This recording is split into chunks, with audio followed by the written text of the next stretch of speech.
Laura, I would like to have a few words with you. I would like to hear about your history.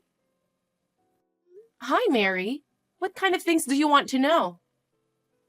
Tell me about your childhood, your home environment, and your parents. I grew up in an institution. My parents passed away when I was very young. Well, I'm sorry to hear that. But I can't believe you married into our family under those circumstances. Would that be a problem? Don't you think it is degrading for someone like you to become a member of our family? But I'm in love with Ryan. Love? Stop using such sweet words and not looking at reality. Reality is not that sweet. Isn't our feelings important? Do you really believe that someone who grew up in an institution can marry our son? Yes, I believe so. I wonder where that confidence of yours comes from. You should know where you stand. We trust each other. I think that is the most important thing. Trust. How much trust do you think someone who grew up in an institution deserves? If my past is such a problem, why didn't you tell me sooner? Huh? If you want my son to be happy, you should at least be aware of that. How brazen are you? I never thought it would be a problem. That's why I'm saying you were not raised well. It's totally disrespectful of you to leave something you don't understand as it is. I have done my best. That is the problem. I'm sorry that you don't recognize my efforts. What exactly are you saying that I should do? First, show us some respect.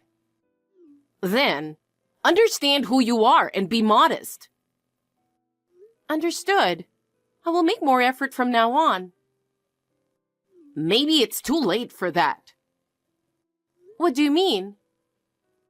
Oh, don't you get it? Get what? Your love is worth nothing to us. I can't bear to have someone like you as a family. I want to build a future with Ryan. Is that such a problem? Problem? It is a big problem.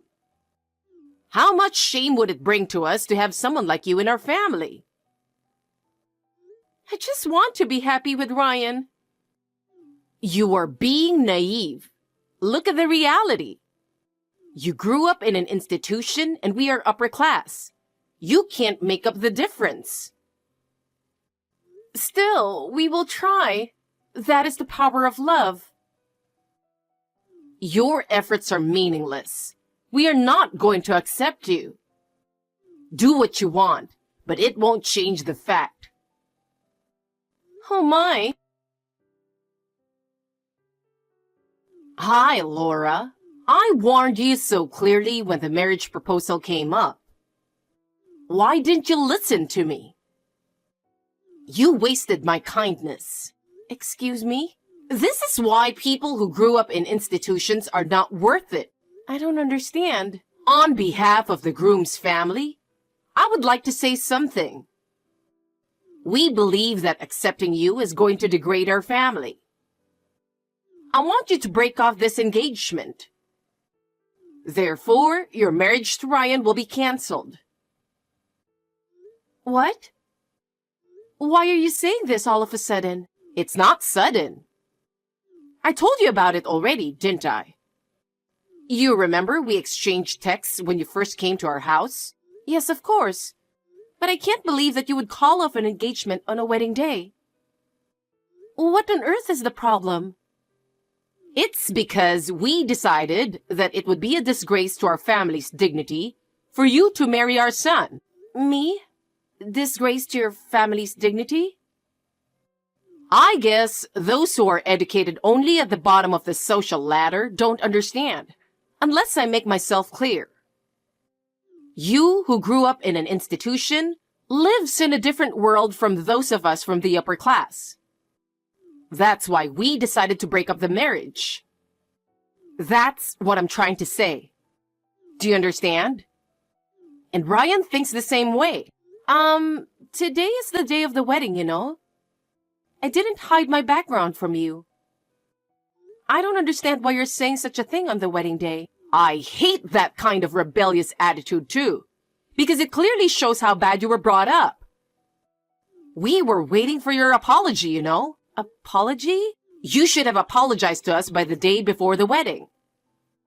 I'm sorry for growing up at an institution. Thank you for accepting me even though I didn't grow up well. Please do not hesitate to discipline me harshly. After all, I did not listen to any of those words. I am very sorry, and at the same time, I'm relieved to repel you. Oh, I see. How are you going to contact everyone you invited? The groom's side here has already started to call off the wedding. You should get on with your bride's side as well. I am already at the ceremony. Then you should be the one to contact the wedding hall. I see. Well then, I guess I have no choice. Well, the number of people you invited to the wedding is smaller than ours, so I'm sure it will all be over in no time. This lack of personal connections is another sign of your poor upbringing. I shudder to think of someone like you joining our family. When I hear that you grew up in an institution, I knew that you didn't receive a proper education. Your parents must have been a bunch of jerks too. They loved me, but they passed away due to illness. Love is an easy word to use, but the reality is not so easy. No matter how much you talk about love, it has no value to our family. No matter how hard you try, you cannot change where you came from, and you will never measure up to our standards. If you truly intend to be a part of our family, you should be more humble. Your attitude is totally unacceptable. Think for a moment how much of an embarrassment you are to our family. I understand. I have no choice but to protect the dignity of our family. You must understand that.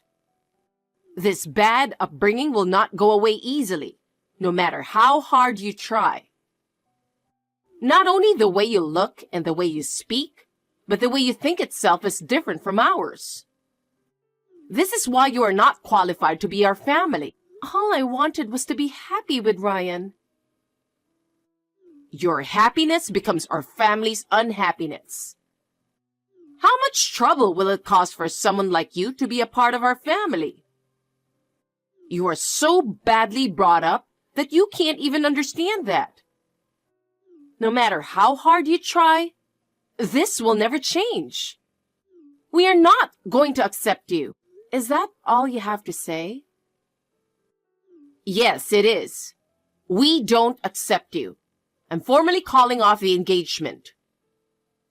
Understood. If that is your intention, I accept it.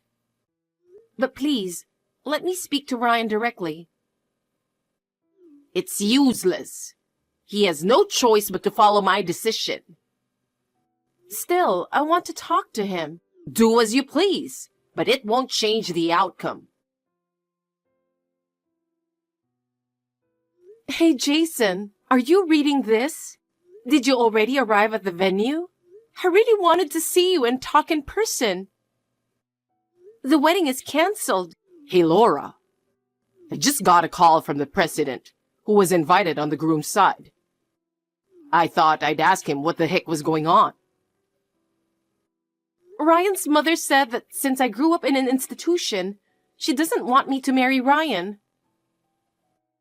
Huh? I just called and confirmed this with Ryan. He said, I can't go against what my mother decided. What the heck is that? I understand what you're trying to say, but the wedding is canceled. I'm sorry to trouble you, but please help me contact everyone. I'm going to talk to the people who have arrived at the venue to inform them about the cancellation and apologize. Oh, okay. Laura, are you okay? I was so worried about you. You're my precious little sister. I'm sorry for worrying you so much. I never thought this would happen. I don't know if I could have handled it on my own. I had so many things to deal with after that, I didn't have time to get depressed. I can imagine that you were preoccupied. You might start to get depressed gradually now that everything is done. I don't mean to be negative, but I'm just saying. Yeah, I guess. I wish I could have been there for you to help you out. Even though things have settled down, you still haven't officially called off your engagement with Ryan. And there is no doubt that there will be more trouble. At that time, you definitely shouldn't deal with it alone. I'm coming over there now. Let's work this out together. If having me by your side can lighten the load on your mind even a little, that's the best I can do. I will continue to support you, so please feel free to ask me anything. I don't know how things will go with Ryan, but no matter what the outcome is, I will be on your side. So don't keep it to yourself. If you have any problems, call me right away. I'm worried about you, so let's keep in touch often. This may be a difficult time for you, but you will get over it, I promise. Yeah, thank you. It's reassuring to have you by my side. I will not hold it all together within myself, but will rely on you. I don't know what will happen with Ryan, but with you by my side makes me feel safe. I am grateful that you are coming here to support me. I can be strong if you are here. Thank you so much. Laura, I have a message for you. A message? What is it? I forgot to tell you something very important. What? This engagement breakup was caused by your bad upbringing, so you have to pay me alimony. Alimony? And of course, you have to pay 100% of the cancellation fee, since it was canceled on the day of the wedding. The breaking of the engagement was initiated by you, and considering the reason for it, I think it is your fault. Are you going to argue again? I'm not arguing. I'm just saying the fact. You really didn't grow up well. I can't imagine someone like you marrying my son. Listen to me, Laura. Let me teach you a lesson for your future. People at the bottom of the social ladder like you should not go against the upper-class people like us. You must learn how to get around in the world by yourself, all right? What do you mean? It means that those at the bottom should not go against the upper class. The fact that I have to explain it to you using easy words is also an evidence of your poor upbringing, isn't it? Now let me ask you a question. If you say that those who grew up in an institution are at the bottom of society and have a bad upbringing, then my brother who also grew up in the same institution has the same problem. Does that mean that my brother who also grew up in an institution is the same way? Of course! You and your brother are equally illiterate. I'm really tired of dealing with uneducated people. It is utterly impossible for someone like you to marry Ryan. The fact that your brother grew up in the same institution means that he is equally undignified. Do you have any idea how much shame you would bring to us? Wait a minute. Huh? I see. Then I'll pay your alimony and wedding cancellation fee. Huh? What is this all of a sudden? You sound different. Excuse me for interrupting. I'm Laura's brother, Jason. Oh, as an older brother, I couldn't let you continue talking to her like this. I cannot tolerate anyone who talks to my sister like this.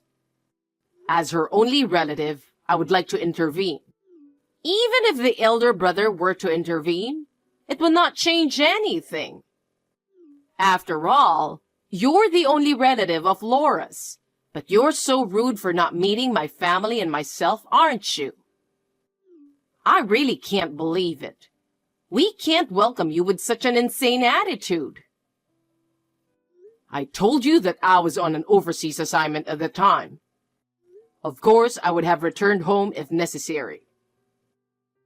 I think when you found out that I was being adopted by another family, you said I was not exactly family, and you did not need to see me, right? Well, it doesn't change the fact that you two grew up in institutions and are at the bottom of the social ladder. Wouldn't it be better to avoid further embarrassment going this far? You guys are not worthy to be a part of our family after all. Please, take it easy. Well then, to your husband and your son Ryan, tell them that Jason Damon wants to pay the fee for breaking off the engagement and the wedding cancellation fee. Why should I bother to tell them? If you would just pay it in an honest manner, that will be all. Because it's not going to happen with you. Huh?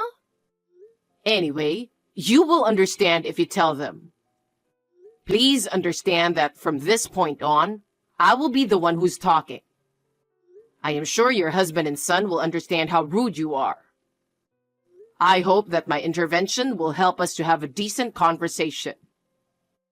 Please be aware that all future correspondence will be conducted through me. Is this Jason? Laura's elder brother? If I text to Laura, we can talk, right? Could you please reply to me? Best regards. How was the reaction of your husband and son? I apologize for that. That's an abrupt apology. Of course it is. I didn't expect it to be you. I had no idea that you were the president of Company XYZ, which accounts for 70% of my husband's company's sales. Does that mean the family you were adopted into was the family of the former president of Company XYZ? Yes, that's what it means. Therefore, at the wedding, Company XYZ, which had been invited as one of your husband's business partners, asked my adopted father, who was the president of the Company XYZ, to attend as the company representative. I was asked to attend as the bride's brother. However, this was a private matter. So I had not informed anyone other than the groom, Ryan, the fact that I was the president of Company XYZ. What? Ryan knew about you? Yes, he did. So, when you broke off the engagement in a violent manner, did he resist in any way? Come to think of it, the moment he opened his mouth to say something, either I or my husband yelled at him and didn't give him a chance to speak. After I told Laura to break off the engagement, he stayed in his room for a long time. I see. And? What? The alimony and the wedding cancellation fee. How much would it be in total? Oh, no, that's outrageous. I think we should pay it. We will pay the alimony to Laura. We will also pay all expenses for the wedding. You have my word.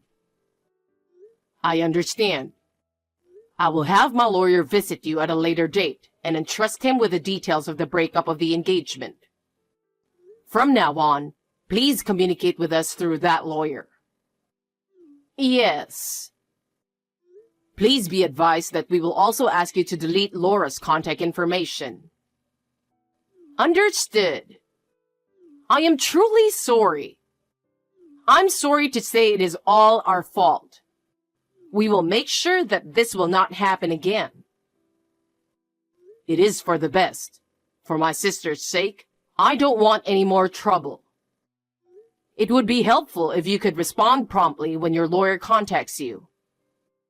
Yes. Then I will leave this matter in the sole discretion of my lawyer. Thank you very much. Yes, I am very aware of that. Please do not hesitate to let us know if you have any questions or need anything additional. Understood. Well, I will leave you now. I am truly sorry. Hey, Laura, I heard that your alimony has been paid in full. Yes, it did. I guess it's over now. I see. By the way, I heard you talk to Ryan on the phone for the last time, right? Yes, I did. I don't think we can get back together, but I wanted to tell him how I really feel. What did he say? First, he will leave his parents' house. He's also quitting his father's company and won't be following his footsteps. He said that his weak will was the only reason he ended up like this. He's thinking of it as a kind of atonement and spiritual discipline. I see. I still think it's a bit naive, but he seems to be trying in his own ways, so I won't say anything. Come to think of it, Ryan's father too. I heard that his father gave up his position as a president to someone else. It was a result of thinking about how to avoid any problems in the relationship between our company and his. Apparently, the new president was brought in from the outside. He is planning to take a smaller severance package than planned and move back to the countryside. I see. But his wife Mary is not so happy. She was so upset with the outcome that she slapped her husband with divorce papers, saying, "If you don't want to divorce me, you should continue to be the president." She's now back at her parents' house, which is 2 hours away by plane. What? Hey, does that mean... It's already decided to replace the president. Let's see how things will turn out. I see. Laura, I have a favor to ask you. Please, talk to your brother. Talk to my brother? What on earth would I talk about? You know, our family is about to be torn apart. I don't want a divorce. I can't do anything about that, even if you tell me now. But I need your help. My help? No matter what I do, the situation will not change. You might be able to convince your brother to protect our family. Why should I protect your family? It's not my fault that this happened. But if you don't help me, I'm in real trouble. I don't want a divorce. That is your problem. It has nothing to do with me. Why are you so cold? We're family. We should help each other, right? Family? We are not family. Have you forgotten that you did not accept me as family? I cannot and will not do anything about it. Please do not interfere with my life anymore. I will block all your contacts. Do something about it. Please, help me. Laura? After that, Mary's husband filed for divorce immediately. She was furious at her husband's selfish behavior and blamed him, demanding a larger share of the property, but he coldly refused. She had no choice but to ask Ryan for help. But he was also unemployed, and the two became poor. In the end, Mary and Ryan ran out of money to live on, and they were desperate. When I heard this, I did not feel any sympathy. They are complete strangers, and I want them to live their lives as they pleased. I am slowly healing from the trauma of the loss, thanks to my brother's help. I don't want to be in a relationship for a while. In the future, if I fall in love with someone, I would like him to meet my brother soon. I hope that day would come someday.